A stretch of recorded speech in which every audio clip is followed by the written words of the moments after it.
Hello everybody, it's your boy Proftrof and we're back again with another video. Okay, someone suggested this in the Discord and it looked very interesting, okay?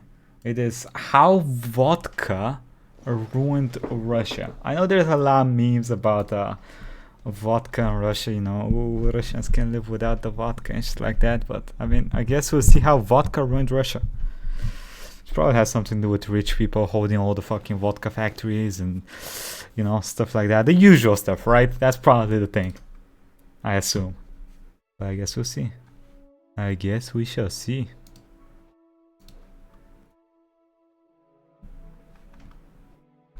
What's my sound? Are you gonna jump scare me?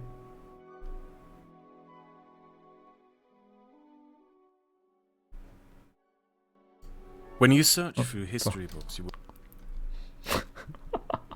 will find many anecdotes on the role that alcohol and other addictive substances played in shaping societies throughout human history. The pharaohs of ancient Egypt paid their farm laborers in bread and beer. Greek wine was one of the most prized commodities of the ancient world. I mean, beer is pretty nutritious, so I'm not too sure if it was, you know, for, you know, might have been just like a food replacement source thing, kinda. When the Carthaginians sold their low-quality wine abroad, they falsely labeled the amphoras as Greek wine. The British notoriously forced access and control over the 19th century Chinese economy by illegally selling opium to its people. Oh yeah, but the no opium historic crisis thing. relationship between Oof, society and an addictive substance is as fascinating, sinister, and barely talked about as the relationship between Russia and the opium thing is fucked up. It is so fucked. vodka.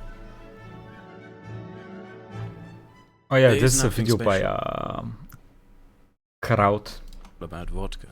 It has no taste, no flavor, no smell. It's just ethyl. No, it has bad taste. I gotta be honest with you, I fucking hate vodka. Vodka's like, it's probably above tequila, but I hate tequila the most. Vodka after that shit. Alcohol simply produced I love from wine wheat though. or rye. Red wine. And these simple, not too special facts of vodka is exactly what Wait, made potatoes it arrived so in Russia so late? Oh.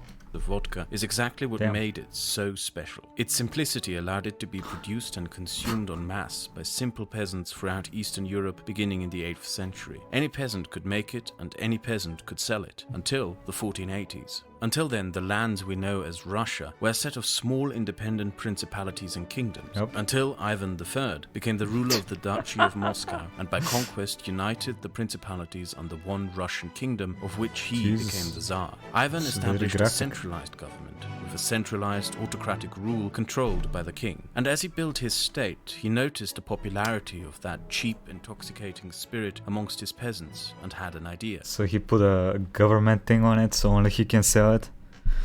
So he can control the price and all the profits going to the country, I assume. I mean, that would be very smart.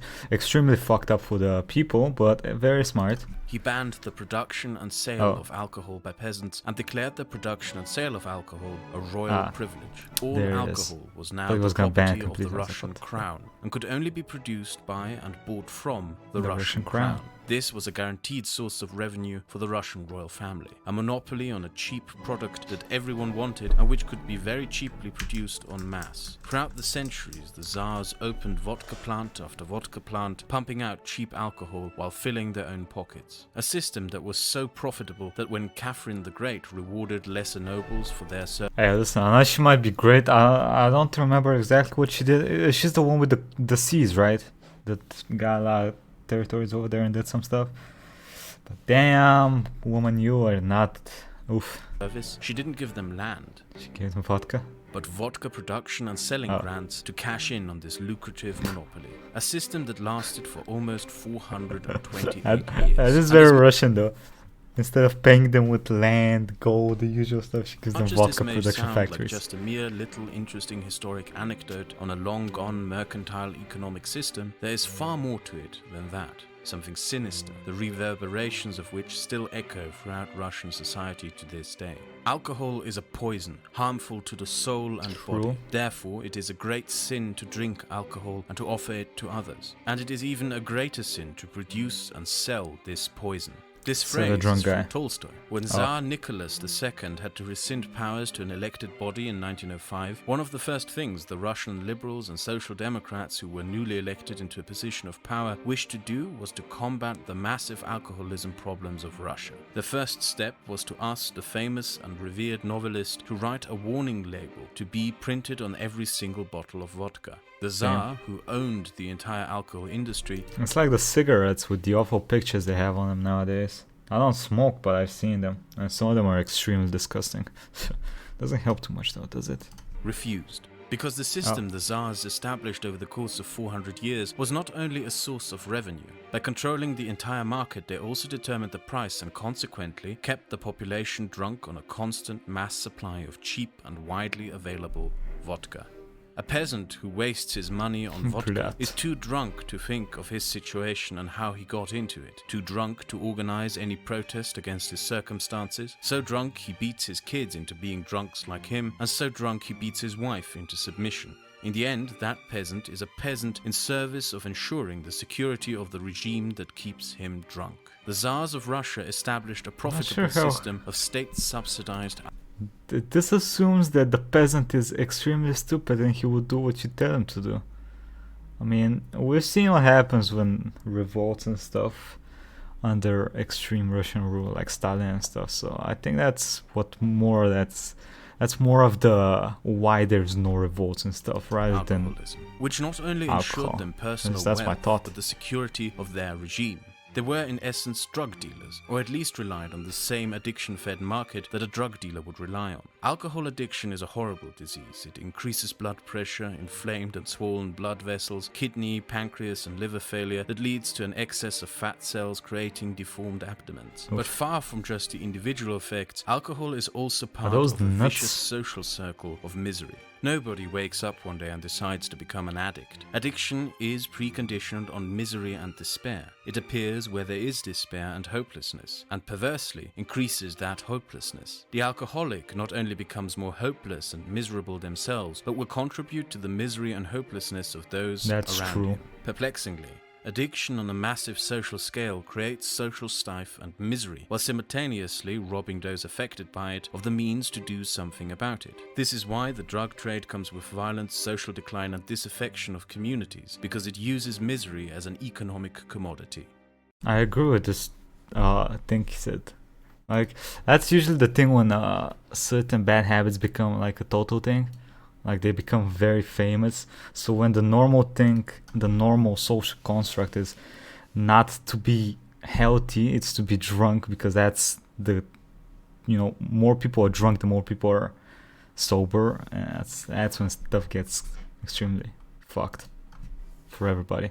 It is because of this, and largely forgotten today, that the Russian Communist Party was a prohibitionist party that advocated for the banning of liquor. In early Soviet propaganda, you will find this reflected, as well as in old Soviet movies, in which the revolutionaries smash liquor bottles as if they were chains that had constrained them. Leninism was strictly prohibitionist and declared alcohol to be a vice by which the bourgeoisie subjugated and controlled the proletariat. Consequently, after the Bolshevik takeover, the Tsar's vodka plants were all shut down and closed. For a while. When Stalin seized power, he reopened the vodka plants, started filling bottles again, and distributed them cheaply amongst the public. Stalin pretty much rebuilt the old Tsarist system of Nice one, Stalin. You gotta fuck it up again for everybody. Subsidized alcoholism that the revolutionaries had tried to dismantle. He just renamed it to the People's Vodka. A very cynical move. The Russian people already had a People's Vodka for 400 years. This series of events is commented on by George Orwell in his famous book Animal Farm, an often overlooked scene where the animals in their revolution destroy all the alcohol they found in the house of the farmer Jones, except for Napoleon, who steals himself away with some liquor. And the Tsarist system, which was re-established by Stalin, remained in place throughout the remaining 60 years of Soviet history. Its effects were most strongly felt starting in the 1970s and throughout the 1980s during the Soviet Union's increasing economic decline. In those days, there was not much to work for. There was not much to celebrate. There was a lost war still being fought in Afghanistan, and there was not much for the state to sell. But there was always money to be made when socialism fails by selling bottles of cheap vodka to a miserable public.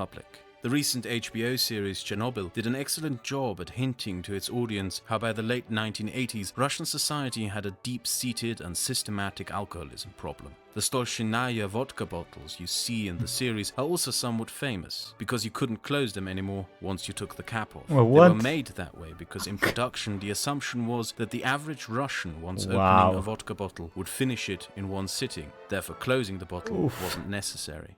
By the late 1980s, the alcoholism problem reached such an extent that Gorbachev, in desperation, enacted a prohibition of liquor. This resulted in the mass appearance of illegal vodka plants throughout the country and was therefore abandoned.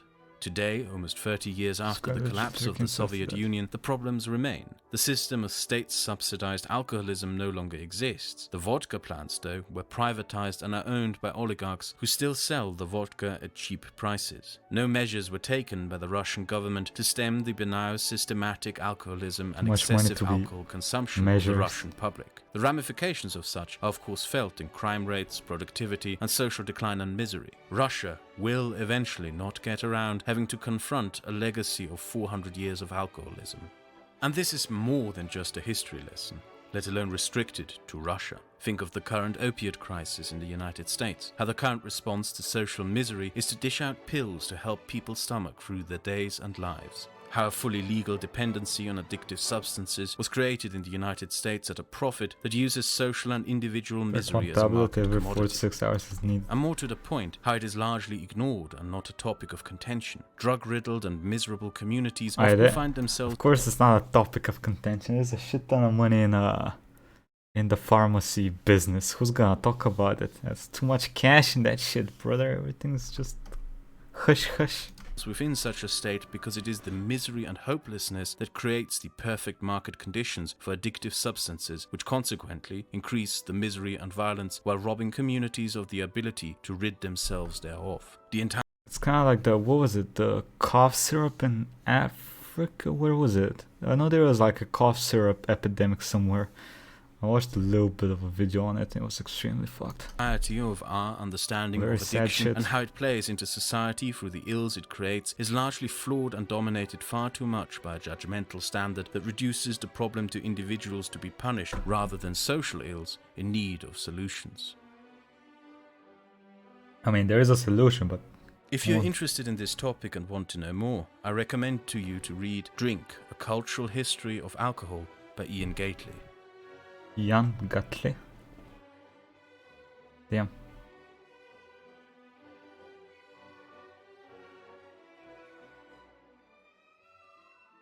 Fair enough. Fair enough. Links in the description. God damn it, this was a... Jeez. I did not know that it was... I mean, I knew that it was a problem. I mean, it's a problem in most Eastern European countries. Like, alcohol is not really seen as like that bad of a thing, you know. Let's be honest, everyone that's from an Eastern European country kind of knows what's up with alcohol. A lot of people drink here, right? So I can kind of see some similarities, I guess. I don't know if it's that bad in Bulgaria, but damn. Oof. Anyway, I know I have a decent amount of Russian viewers, so I'm curious on your opinions on this. How accurate is he representing this? Because I feel like he took a very, very negative viewpoint on it. It's a very negative thing, but like when you make it sound so end of the world-ish, it kind of detracts from the seriousness of it. At least that's what I feel like. The seriousness of the problem. Yes, it's a big problem, but like, can't really make it sound like, bam, tomorrow every Russian that drinks a vodka is gonna die. I don't know. Let me know what you guys think. I'm curious about your opinions on this. It's an interesting video. Anyway, quick thank you to the YouTube members and the Patreons.